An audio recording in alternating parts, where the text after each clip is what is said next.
Olá pessoal, bom, estamos aqui para mais uma aula, como combinado, né?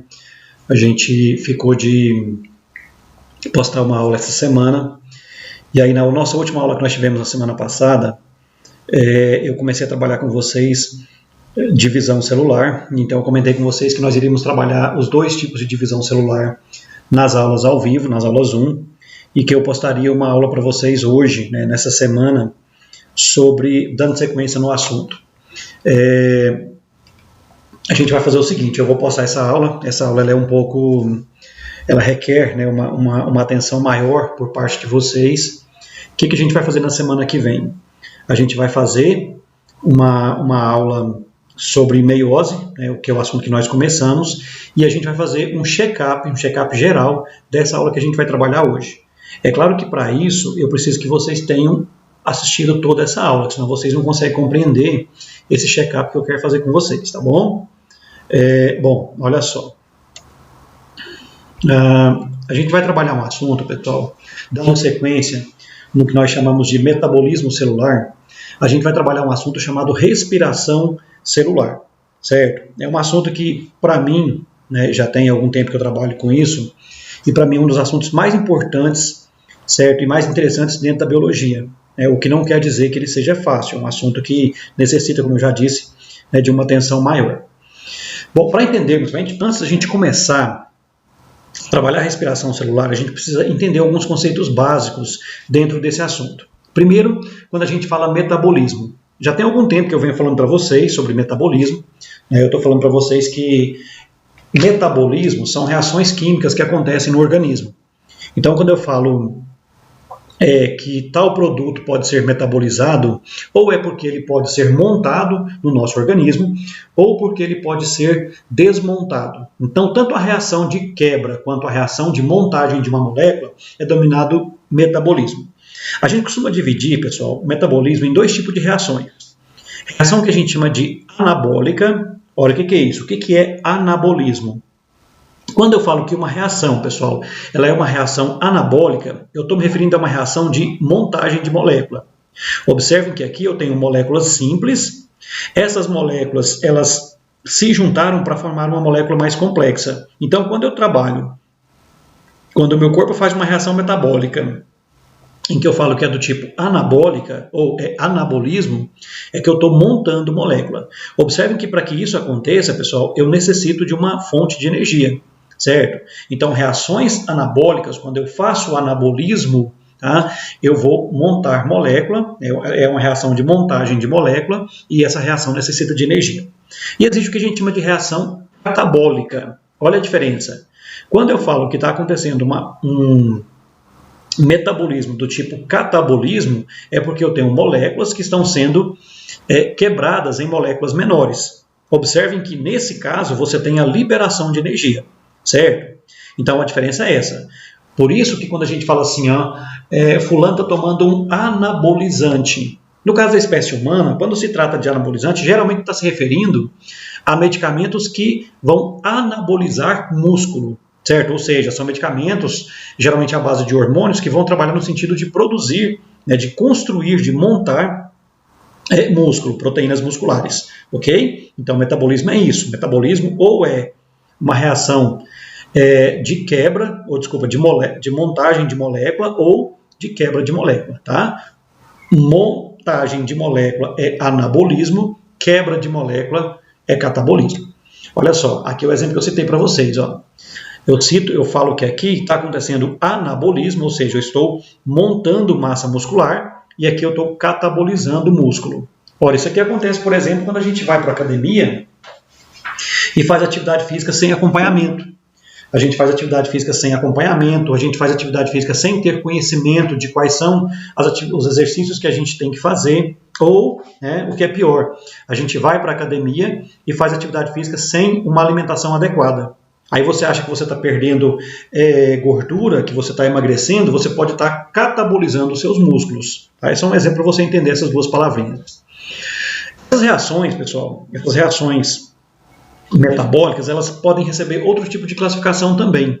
Eu posso chamar uma reação metabólica de reação exotérmica, Às vezes você vai encontrar em alguns livros, ao invés do termo exotérmico, você vai encontrar o termo exergônico, que é um nominho mais chato, mais complicadinho, mas é que é mais adequado do que esse. Porque quando eu falo exotérmico ou exotérmico, eu estou me referindo à temperatura. E não necessariamente esse termo está sendo ligado à temperatura. Ora, o que é uma reação exotérmica ou exergônica? É uma reação química na qual há liberação de energia, certo? Um exemplo que nós temos disso é a respiração. Quando a gente faz respiração celular, pessoal, a gente quebra glicose usando oxigênio. Essa quebra de glicose acontece para quê? Para que a gente quebra a glicose no nosso corpo? Exatamente para que haja a liberação de energia, certo? Então a respiração é um exemplo de reação exotérmica. Outro exemplo é a fermentação, certo? Que é um outro processo no qual você também quebra a glicose, só que nesse caso você não usa oxigênio. Então reação exotérmica, também chamada de exergônica, é uma reação na qual você quebra a molécula para liberação de energia. E quando eu falo que a reação ela é endotérmica, é quando você, ao invés de liberar energia, como é o caso da respiração, você utiliza energia. Como é o caso, por exemplo, da fotossíntese. Quando a planta faz fotossíntese, ela está montando moléculas de glicose.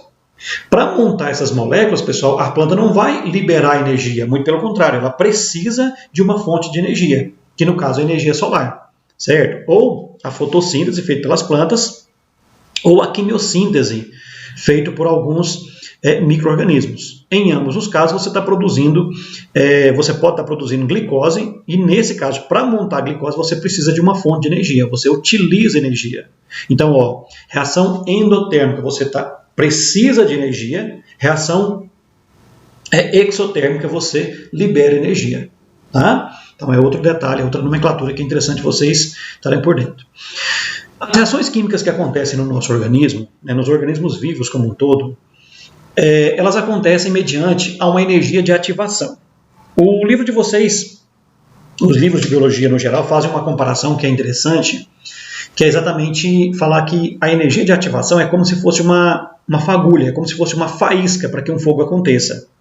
Então, quando você tem, por exemplo, uma lenha, quando você tem um combustível, quando você tem alguma coisa que vai pegar fogo, para que o fogo aconteça, você precisa de ativar essa energia.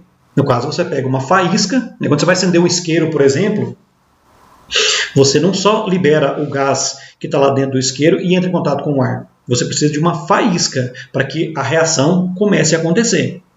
No caso dos organismos vivos, pessoal, no nosso caso, por exemplo, essa energia de ativação ela é feita por uma estrutura que já é bem conhecida de vocês, que é a enzima. Observe a imagem aqui para você entender como funciona. Quando as reações químicas acontecem na presença da enzima, é como se essa reação química ela acontecesse com mais facilidade do que caso ela acontecesse sem a enzima. Então a gente fala que a energia de ativação, toda reação química, quebra da glicose, quebra ATP, monta lipídio, quebra proteína, monta proteína, as reações químicas como um todo, elas acontecem sendo facilitadas essas reações pela presença de enzimas. Então a enzima é como se fosse a faísca para que a reação química aconteça. Tá? É o detalhe que eu preciso que vocês estejam atentos para a gente começar o nosso assunto, que é a respiração celular. Então, respiração. Para que respirar? Certo? Por que a gente respira, afinal de contas? Nós sabemos muito bem que do ar atmosférico, em torno de 20% desse ar atmosférico, ou seja, se eu pegar 1 litro de ar atmosférico, em torno de 200 ml apenas vão ser de gás oxigênio. O resto, mais de 780 ml, vão ser nitrogênio, gás nitrogênio, que para nós não tem função na forma gasosa. Vai ter gás carbônico, vai ter outros gases, certo? Mas de oxigênio mesmo eu teria apenas 200 ml em cada litro, ou seja, em torno de 20%. Mas para que eu preciso disso? Quando eu respiro, certo? Para que eu vou utilizar esse oxigênio? Olha só. Nós sabemos muito bem, isso aqui é assunto de vocês de 8º ano, nós sabemos muito bem, pessoal, que o nosso sistema respiratório ele pode ser analisado por essa imagem aqui. Ó. Você tem as cavidades nasais, certo? Aqui a boca, não está mostrando aqui, mas é a cavidade bucal. Então o ar entra, ele vai passar pela faringe, a gente fala que a faringe é um canal comum, tanto ao ar quanto ao alimento. O ar vai descer por um canal que seria o início da traqueia, que é a laringe, desce pela traqueia, certo? Que é um tubo, esse tubo aqui, ó, que é um tubo cartilaginoso. E aí, esse ar vai passar pelos tubos do pulmão, dos pulmões, que a gente chama de brônquios, certo? Aí os brônquios, eles vão se ramificando, até se tornar bronquíolos, né, que são canais mais estreitos, e uma ramificação, uma árvore brônquica mais estreita, até que esse ar chega numa estrutura que nós chamamos de alvéolo pulmonar, que essa imagem aqui, ó, resolveu colocar em maior tamanho para você entender o que está acontecendo.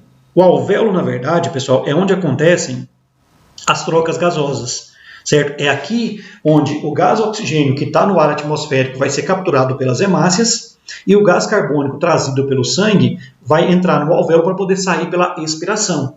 Detalhe, para que esse ar consiga seguir todo esse trajeto que eu acabei de citar, é necessário, pessoal, que você tenha em volta dos pulmões uma musculatura forte, certo? Tanto o diafragma, que está aqui embaixo dos pulmões, quanto os músculos intercostais, os músculos que estão por dentro das costelas, exatamente para quê? Para forçar a criação de um vácuo na nossa caixa torácica para que o ar possa entrar. Mas aí ainda continua a pergunta, para quê? Para que a gente respira? A gente respira, pessoal, para que esse oxigênio que é lançado na corrente sanguínea nos alvéolos pulmonares, ele consiga ser capturado por essas células aqui, ó. Quando a gente fala de glóbulo vermelho, quando a gente fala de hemácias, a gente está se referindo a esse tipo de célula. O nosso sangue, né, essas hemácias que estão mergulhadas em plasma sanguíneo, elas vão passar em volta do alvéolo pulmonar, certo? E aí esses glóbulos vermelhos é quem vão tratar de levar o oxigênio até a sua célula. Ora, pessoal, vai levar até a sua célula para quê? Para que a gente respira? Para que nós precisamos desse oxigênio? Olha só. Primeiro, para a realização de nossas atividades físicas, certo? A gente precisa, em toda atividade que a gente faz, a gente precisa de energia, certo? Essa energia, pessoal, pode ser tanto para a realização de atividade física, de esporte, de lazer, né, uma atividade numa academia, quanto a um trabalho braçal, certo? Ou até mesmo para que a gente faça o que a gente chama de metabolismo basal. O que seria metabolismo basal, pessoal? Mesmo que você esteja parado, mesmo que você não esteja trabalhando, que você não esteja numa academia, que você não esteja conversando, correndo, mesmo que você esteja parado, os seus órgãos internos, eles estão trabalhando. Então você tem o quê? Você tem a tireoide produzindo hormônio, o timo produzindo hormônios e sangue, partes do sangue, o fígado trabalhando, o estômago, ou seja, os seus órgãos internos, eles estão trabalhando e para trabalhar precisa de energia. Então a gente respira, a gente precisa de oxigênio para quê? Para ter acesso à energia. Energia para quê? Tanto para as nossas atividades do cotidiano, quanto para você manter-se vivo, para você manter o que a gente chama de metabolismo basal, certo? E aí, pessoal, quando esse oxigênio chega na célula, em cada uma de nossas células, a organela responsável pelo processo de respiração celular é essa aqui, ó, a mitocôndria.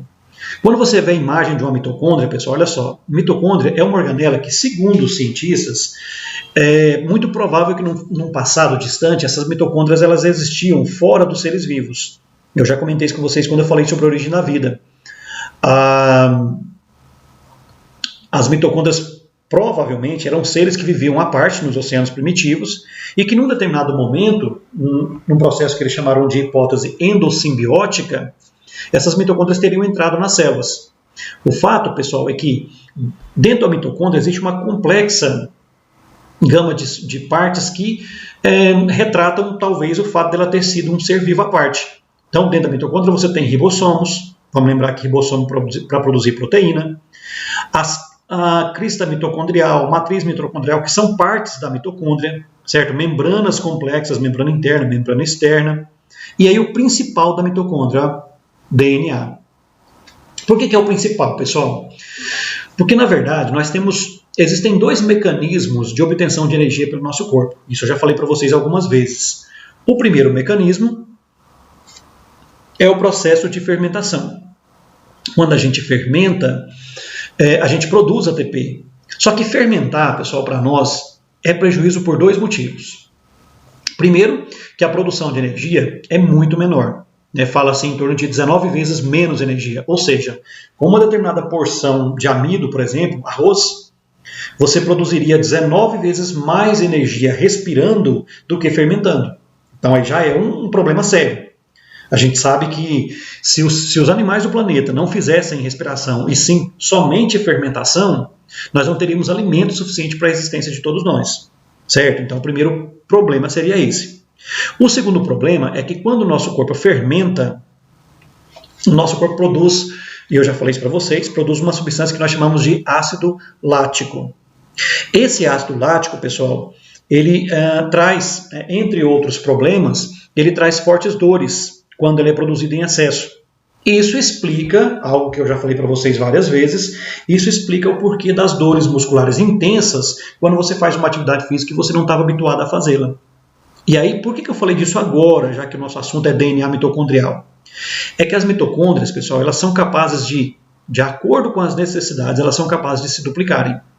Então, por que numa atividade física intensa, se o seu corpo começa a doer quando você vai fazer uma atividade física, 2 dias depois de fazer uma atividade física, por que o corpo para de doer? Não é porque você se acostumou.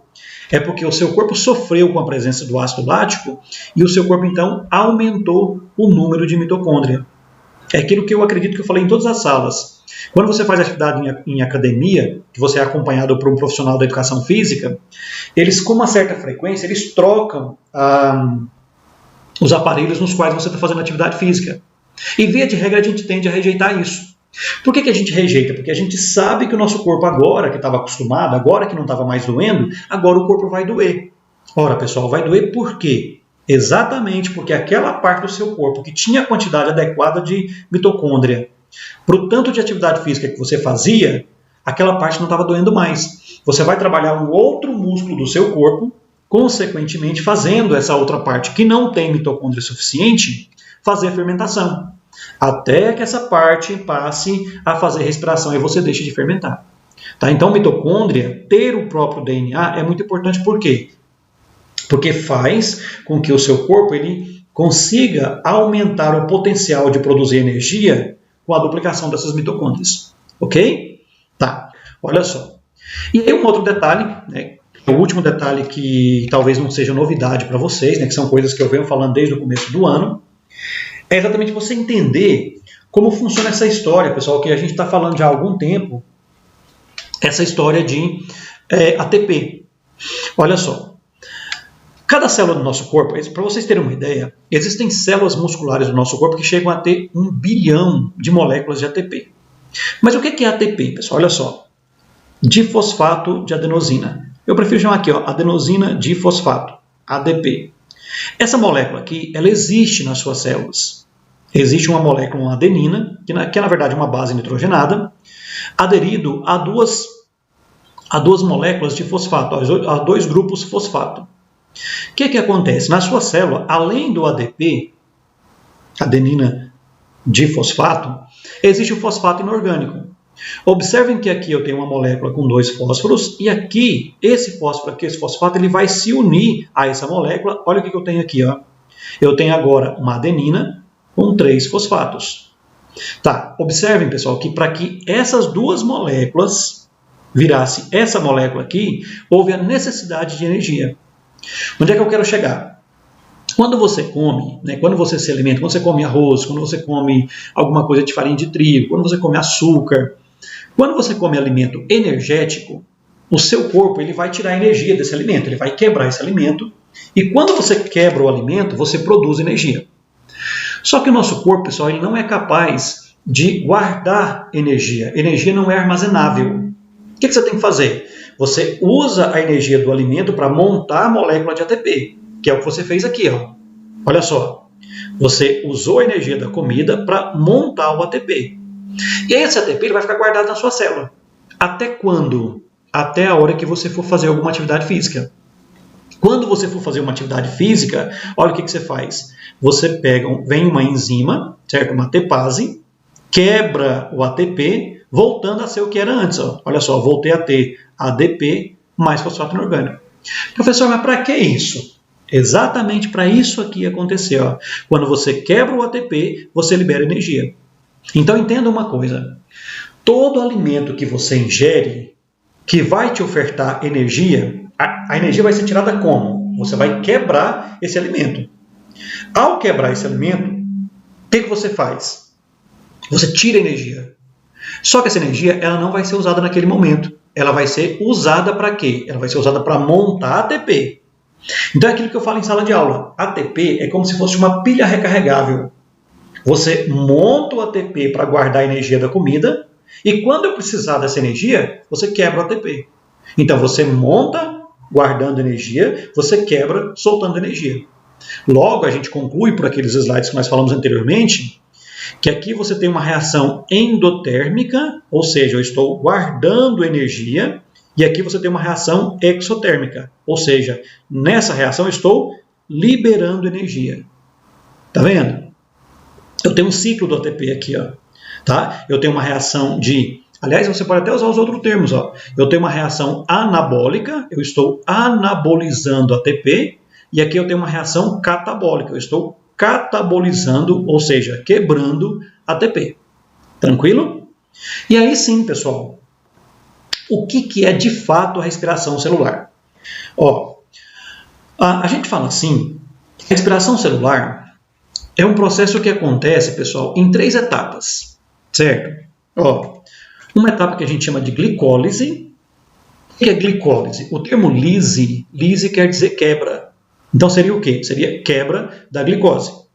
Uma outra etapa que a gente chama de ciclo de Krebs e uma outra etapa que a gente chama de cadeia respiratória.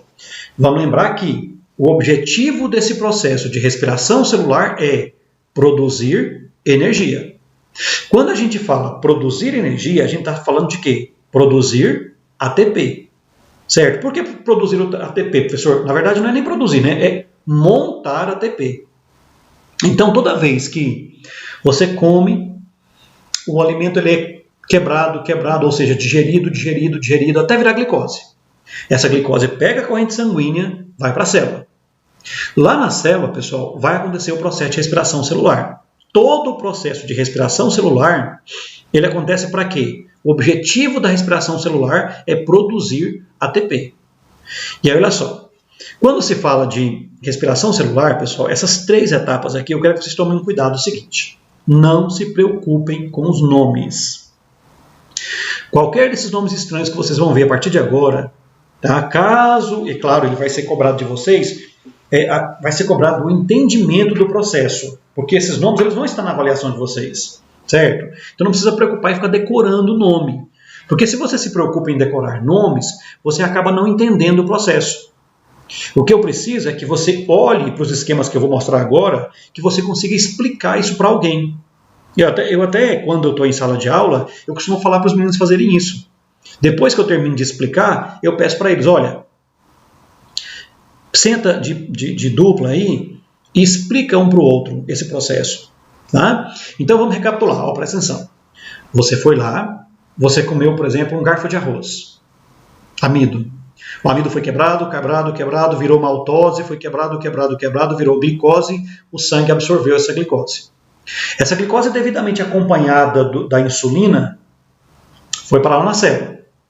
Quando chegou na célula, pessoal, essa glicose ela vai ser primeiro passar por esse processo aqui, ó, chamado de glicólise.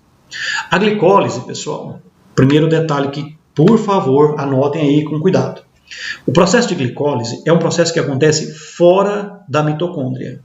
Então imagina assim, a glicose entrou na célula, ela já vai ser quebrada. A glicose, pessoal, ela vai ser quebrada em 2 pedaços. Olha aqui, ó. Isso aqui, C6H12O6.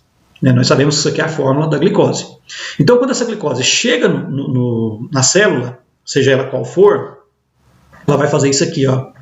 Ela vai se transformar, ó, o que era uma molécula virou 2 moléculas, certo?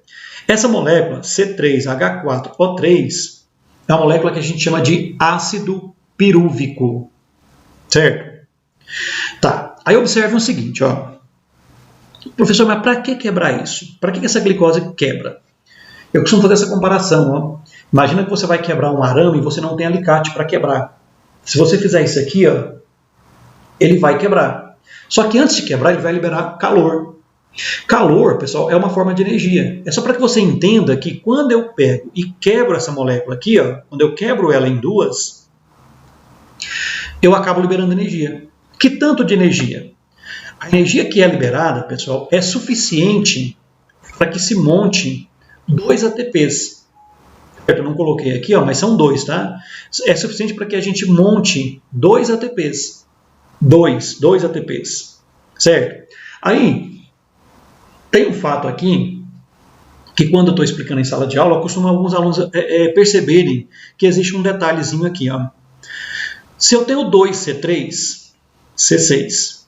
Se eu tenho 2O3, O6. Se eu tenho 2H4, pessoal, deu quantos hidrogênios? Deu 8. Quer dizer que faltaram 4 hidrogênios. Para onde foram os hidrogênios? Existe uma substância química chamada NAD. NAD, na verdade, entenda NAD como um carreador de hidrogênio. Como uma substância que tem o papel de capturar hidrogênio. Aí, pessoal, 2 NADs entram na reação, certo? E saem o que a gente chama de NADH2. Eu não coloquei o valor, mas são 2. Então, entra 2 NADs e cada um sai carregando 2 hidrogênios.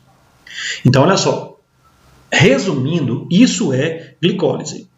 Vamos recapitular. O que é glicose? Glicólise. A glicose foi partida ao meio, formou 2 moléculas de ácidos pirúvicos. Certo? Quando eu quebrei essa glicose, eu gerei energia. Que tanto de energia? Suficiente para montar 2 ATPs. Certo? Aí, além disso, quando essa glicose foi quebrada, 2 NADs. Quem que é NAD? Tem gente que fica encabulado com isso. Né? Ah, mas o que significa isso, professor? Gente, nicotinamina, adenina de nucleotídeo. Esquece. NAD. O NAD, na verdade, ele tem o papel de entrar na reação e capturar hidrogênios. Quantos hidrogênios estavam sobrando aqui? Estavam sobrando 4. Entram 2 NADs, cada um sai carregando 2 hidrogênios. Professor, para onde vai tudo isso? Esse ácido pirúvico vai para a próxima etapa, que a gente chama de ciclo de Krebs. Esse ATP está pronto para ser usado. Se você acabar de sofrer glicólise e sair correndo, você vai usar esse ATP aqui. Ó. Você vai quebrar ele de novo. Certo? Esse aqui está pronto. É a energia pronta. E esse NADH2, ele vai para a terceira etapa que a gente vai ver ainda hoje. Ok? Então, ó, a glicose foi partida ao meio. Glicólise. Produziu 2 ácidos pirúvicos, 2 ATPs e 2 NADH2. Bom, a outra etapa que eu citei para vocês, que é a mais complexazinha, e quando eu falo complexo, eu estou me referindo a quê? É uma etapa mais cheia de detalhes, certo? Então vocês podem parar a aula, vocês podem tá anotando, tá observando, voltando, e pode inclusive estar questionando isso na nossa aula presencial, ok? Quando a gente fala ciclo de Krebs, pessoal, é claro que isso é o nome de uma pessoa, certo? Que realizou esse estudo, né? Observem, pessoal, que o ciclo de Krebs, na verdade, é uma cadeia de eventos, no qual uma molécula vai sendo transformada em outra, certo? E aí, olha só, presta atenção, ó. Primeiro, lembra lá do ácido pirúvico? O ácido pirúvico com 3 carbonos. Observem, pessoal, que esse ácido pirúvico ele vai se transformar numa outra molécula chamada aldeído acético. Professor, qual a diferença dessa molécula para essa? Observem que aqui eu tenho 3 carbonos e aqui eu tenho 2 carbonos, certo? Bom, o que aconteceu para que esse ácido pirúvico virasse aldeído acético? Ó, primeiro, lembra da história do NAD? Um NAD entrou na parada e capturou 2 hidrogênios. Essa setinha aqui é para mostrar isso, ó, que essa molécula entrou e saiu. Quando ela entrou sozinha. Quando ela saiu carregando 2 hidrogênios, certo? Uma outra coisa que aconteceu aqui foi a saída de um gás carbônico, certo? Então, presta atenção. O que fez essa molécula virar essa? A perca de um gás carbônico e a perca de 2 hidrogênios, certo? Bom, aí, pessoal, a gente fala assim, a gente fala que em química, algumas moléculas elas são pouco reativas. que quer dizer pouco reativa? Ela não consegue reagir com ninguém. É uma molécula que ela não consegue se aderir a ninguém, não consegue se repelir a ninguém. Aí quando essas moléculas são pouco reativas, às vezes é necessário a presença de alguma substância, de algum produto que a faça tornar-se reativa. É aí que entra uma substância aqui, ó, que a gente chama de coenzima A. O que é isso? Eu tenho uma molécula aqui que ela é pouco reativa e para torná-la reativo, ela vai ganhar essa tal dessa coenzima A. Aí, essa molécula aqui, é claro, ela muda de nome, porque ela está acoplada a isso aqui, ó. Ela passa a se chamar acetilcoenzima A. Então vamos de novo, bem com calma. Olha aqui, ó. O ácido pirúvico virou aldeído acético. Virou por quê? Porque perdeu um gás carbônico e perdeu 2 hidrogênios, certo? O aldeído acético, qual o problema dele? É pouco reativo. Alguém vai ter que torná-lo reativo. Existe uma enzima, existe uma substância química dentro da célula, aliás, dentro da mitocôndria, na célula, tá? Que vai torná-lo reativo. Essa molécula com essa vira acetilcoenzima A. Aí, pessoal, esse acetilcoenzima A, eu só repetir ele aqui, esse acetilcoenzima A não é agora reativo, ele vai reagir com uma molécula que existe dentro da mitocôndria. É uma pergunta que muita gente faz quando ouve essa aula. Professor, mas cadê esse ácido oxalacético, afinal de contas, onde é que ele está? Ele está lá dentro da mitocôndria. É uma molécula que fica ali para participar desse ciclo de Krebs. Quando esse acetilcoenzima A, que agora é reativo, ele reage com essa molécula chamada ácido oxalacético. Quando os dois reagem, pessoal, vira uma molécula chamada ácido cítrico. Observem que o acetilcoenzima A tem 2 carbonos, com 4 carbonos do ácido oxalacético, vira ácido cítrico.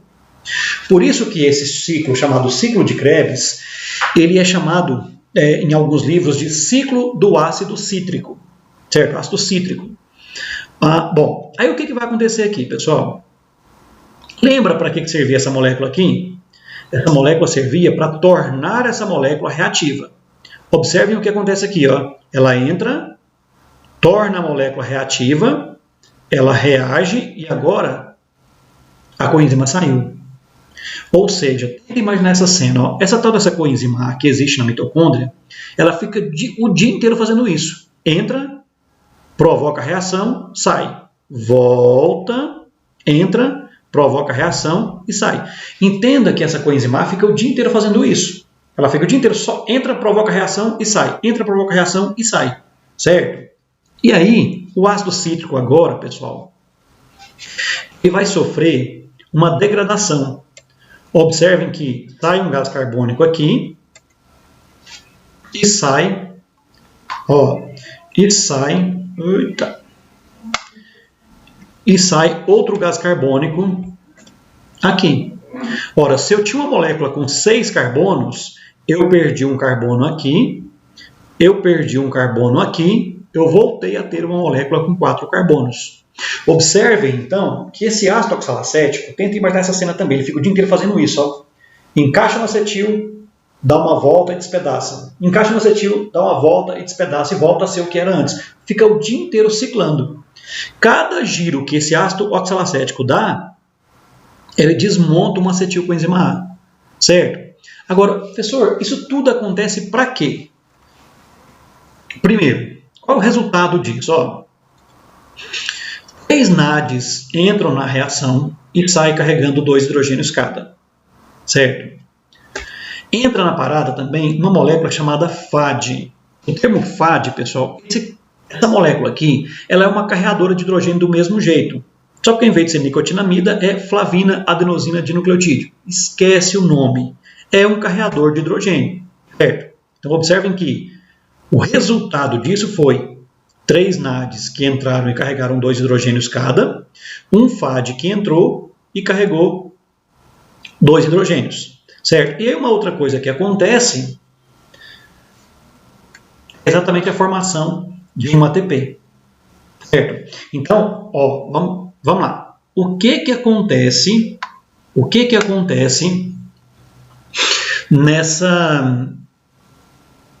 nesse ciclo de Krebs, certo? O que é produzido? Ó, é produzido um NADH2 aqui em cima, é produzido 3 NADH2 aqui embaixo, 1 FADH2 e 1 ATP, certo? Então, isso é o que a gente chama de ciclo de Krebs. Bom, geralmente eu deixo isso aqui desse jeito para que o aluno levante um questionamento que eu quero explicar para vocês na aula, que eu quero que vocês anotem nos relatórios de vocês. Olha só. Se você prestar um pouco de atenção, quer ver? Vamos voltar aqui. Na nossa glicólise. Presta atenção, olha só. Glicólise. Se você observar, pessoal, na glicólise aqui, você vai perceber o seguinte. Você vai perceber que o ácido pirúvico ele tem 3 carbonos, 4 hidrogênios e 3 oxigênios. Certo? Ó, se você observar todo o processo do ciclo de Krebs, deixa eu passar rapidão aqui, você vai perceber o seguinte, ó. 3 carbonos que tem no ácido pirúvico. Observem aqui comigo, ó, deixa eu colocar eu aqui, quer ver? Observem aqui comigo, pessoal. Ó, um carbono saiu aqui, um carbono saiu aqui e outro carbono saiu aqui. Então, os 3 carbonos que tinham no ácido pirúvico estão aqui, saíram nas reações. Lá fala que era C3H4, eram 4 hidrogênios. Olha aqui, ó. 2 hidrogênios saíram aqui. Aqui saiu 2 hidrogênios, mas na verdade são 3 moléculas, então são 3 moléculas, cada uma carregando 2 hidrogênios. Então aqui é 6. 6 hidrogênio aqui, mais 2 aqui, 8. Mais 2 hidrogênio aqui, 10.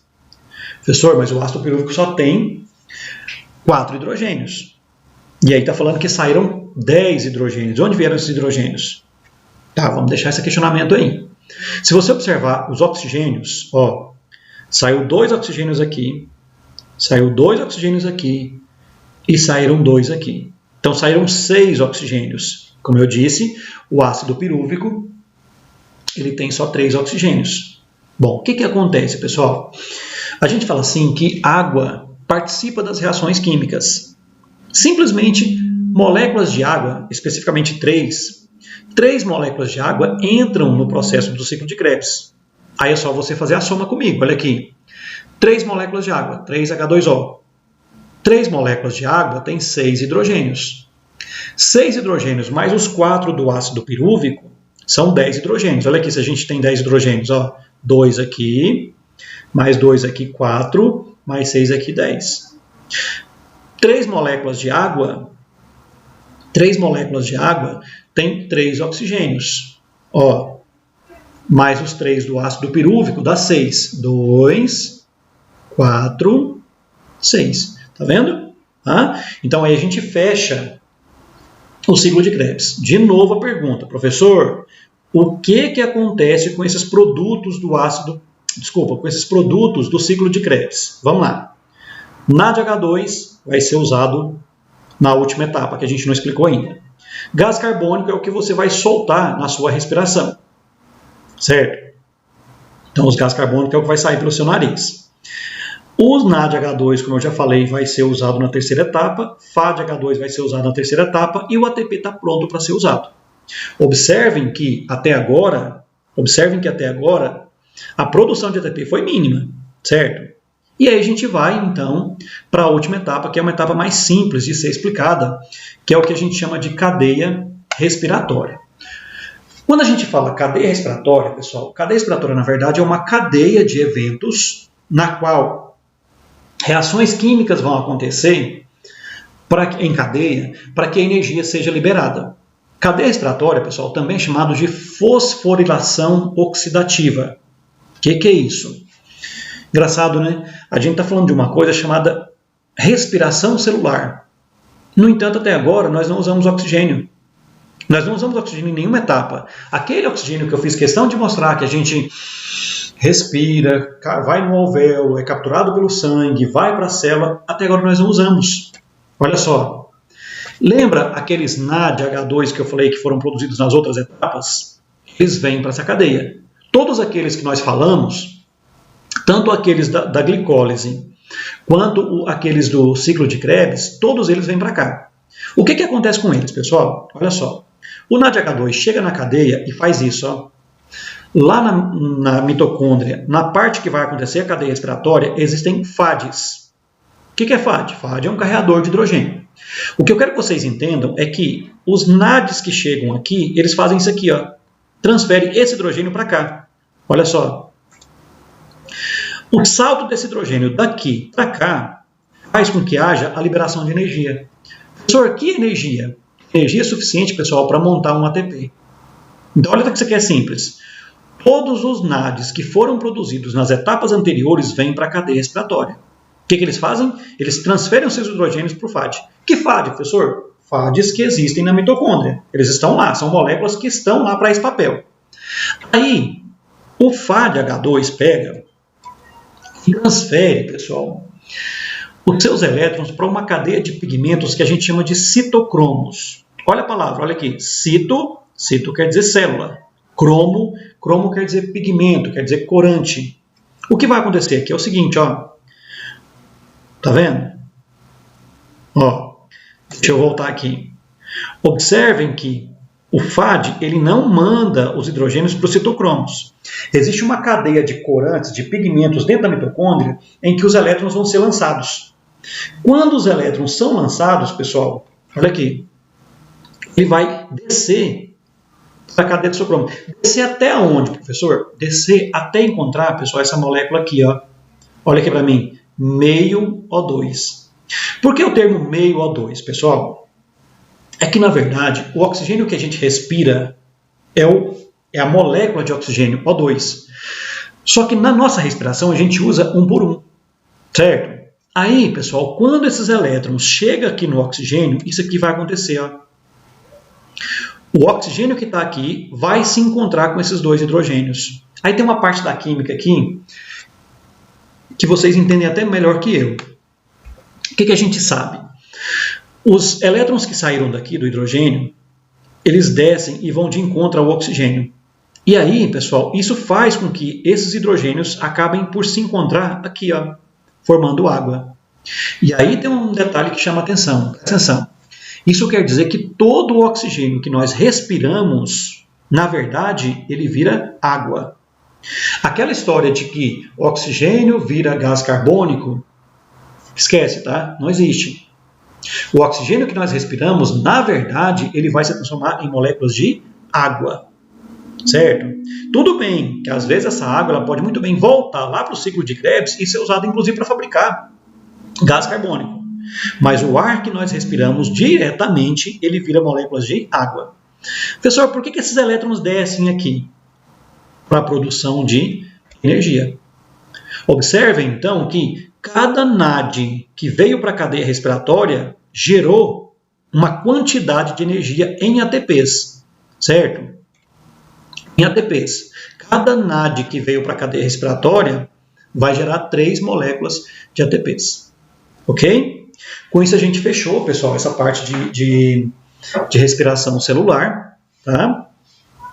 E olha só.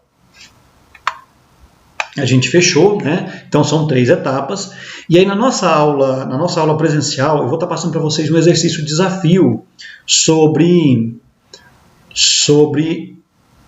esse processo, tá? Sobre esse processo de respiração celular. Então, como eu disse, eu preciso que vocês assistam essa aula até o dia da nossa aula presencial, ok? Ótimo, muito obrigado.